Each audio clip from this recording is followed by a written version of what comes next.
आगे मिलेला बोलैना त कहे न बतैना कि मइयो सुतल हौ खटवा पर।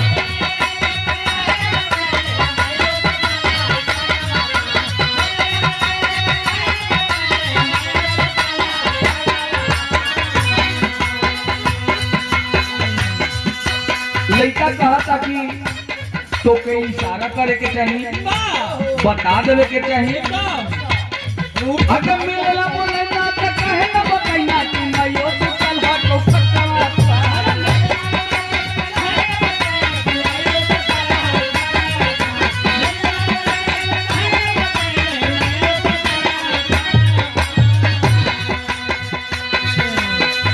इतना लड़का कहता, लेकिन लड़किया शिवानी है एकदम बिल्कुल महाजर भैया चलाक रही, खूब नाचे वाली। कहतिया कि बहुत हम केहू से डराए वाला बनी, हमके केहू से डर बा, न लाज बा न शरम बा न डर बा, हम सब धो धा के पी गेल बनी। लड़किया कहतिया अरे चलई रे छोड़ा छतवा पर बेटे बिछा के दुपट्टा पर।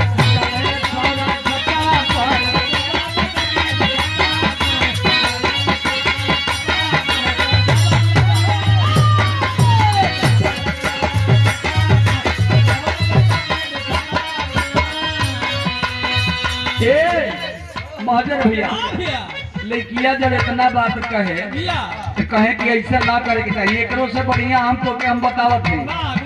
आगे एकरा से बढ़िया हम बतावा मुखिया जी के भट्टावा पर।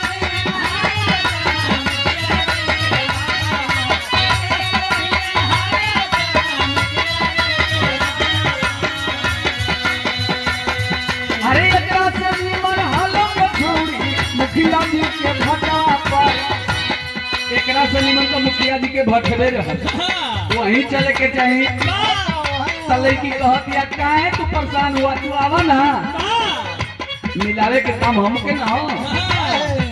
लड़का कहे अरे एकरा से बढ़िया एकरा से निमन रहो के छोड़ी मुखिया जी के भटवा पर।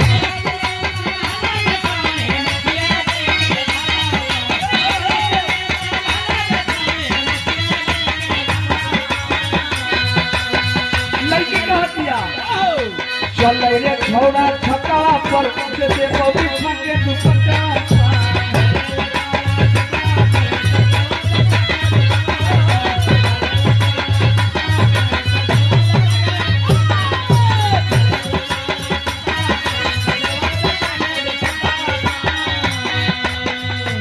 एकरे में कोनो सवाल जवाब बा, ओहू में पूछत दिया कहत दिया आगे के रो